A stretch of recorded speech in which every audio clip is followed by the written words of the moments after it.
नमस्कार दोस्तों, स्वागत है आप सभी का। आज हम एक बेहद रोमांचक विषय पर चर्चा करने वाले हैं।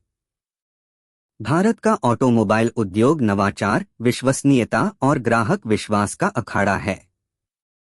और इस प्रतिस्पर्धा के केंद्र में खड़े हैं दो दिग्गज टाटा मोटर्स और मारुति सुजुकी।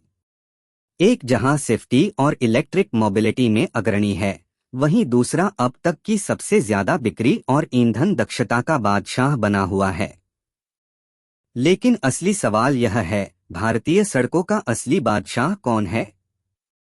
आइए हम गहराई से विश्लेषण करें टाटा मोटर्स और मारुति सुजुकी की इस जबरदस्त टक्कर को उनकी विरासत, तकनीक और भविष्य की रणनीतियों के साथ। दो दिग्गजों की कहानी, टाटा मोटर्स बनाम मारुति सुजुकी। भारत के विशाल ऑटोमोबाइल उद्योग में दो दिग्गज कंपनियां शान से खड़ी हैं, टाटा मोटर्स और मारुति सुजुकी। दोनों ने अपने अनूठे तरीकों से इस उद्योग को आकार दिया है और लाखों लोगों के दिलों में अपनी जगह बनाई है। विरासत और उत्पत्ति। टाटा मोटर्स एक स्वदेशी योद्धा 1945 में प्रतिष्ठित टाटा ग्रुप से उभरी। शुरुआत में यह वाणिज्यिक वाहनों, कॉमर्शियल व्हीकल्स पर केंद्रित थी, लेकिन 1990 के दशक में यात्री कारों, पैसेंजर कार्स के क्षेत्र में कदम रखा। शुरुआती संघर्षों के बावजूद टाटा मोटर्स ने अपनी मजबूती और नवाचार, इनोवेशन के दम पर अपनी अलग पहचान बनाई। वहीं मारुति सुजुकी का जन्म 1981 में भारत सरकार और जापान की सुजुकी कंपनी के संयुक्त उपक्रम जॉइंट वेंचर के रूप में हुआ। अपनी पहली कार मारुति 800 के साथ इसने व्यक्तिगत परिवहन में क्रांति ला दी और मध्यम वर्ग के लिए कार खरीदना एक सपना नहीं बल्कि हकीकत बना दिया। बाजार पर कब्जे की जंग। कई वर्षों तक मारुति सुजुकी ने बेहतरीन माइलेज, किफायती कीमतों और देश भर में फैले सर्विस नेटवर्क के दम पर भारतीय सड़कों पर राज किया। ऑल्टो, स्विफ्ट और वैगनार जैसी गाड़ियां हर घर का नाम बन गईं। वहीं टाटा मोटर्स ने लंबी रणनीति अपनाई। इसने सुरक्षा, इनोवेशन और मजबूती पर ध्यान केंद्रित किया।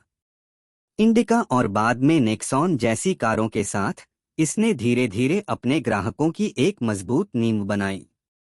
लेकिन असली बदलाव 2020 के दशक में आया, जब टाटा ने इलेक्ट्रिक वाहनों, ईवीज और आधुनिक डिजाइन को लेकर आक्रामक रुख अपनाया। इलेक्ट्रिक व्हीकल क्रांति और सुरक्षा पर जोर। जैसे जैसे भारत सस्टेनेबिलिटी, सतत विकास की ओर बढ़ा, टाटा मोटर्स ने इस मौके को भुनाया।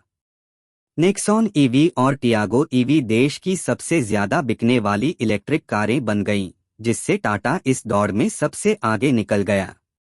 साथ ही ग्लोबल एनसीएपी से मिलने वाली हाई सेफ्टी रेटिंग्स ने इसे और मजबूत किया, जो कि पारंपरिक रूप से हल्की और माइलेज केंद्रित मारुति कारों के लिए एक चुनौती बन गया।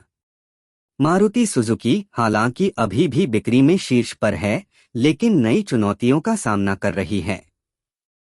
इलेक्ट्रिक वाहनों, ईवीज को अपनाने में इसकी धीमी गति और सेफ्टी रेटिंग्स को लेकर उठते सवाल इसकी छवि पर असर डाल रहे हैं। कंपनी ने फिलहाल ईवीज की बजाय हाइब्रिड टेक्नोलॉजी को प्राथमिकता दी है। नतीजा, कौन जीतेगा ये जंग? आज भी ये मुकाबला जारी है।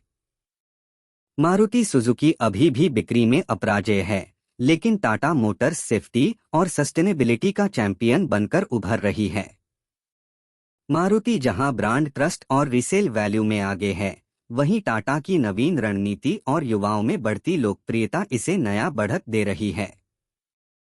भविष्य क्या होगा, यह कहना मुश्किल है। लेकिन एक बात निश्चित है, दोनों कंपनियां भारत के ऑटोमोबाइल उद्योग का भविष्य गढ़ती रहेंगी। और असली विजेता भारतीय ग्राहक, जिसे अब पहले से कहीं ज्यादा विकल्प, नई तकनीक और एक सुरक्षित हरित भविष्य मिल रहा है।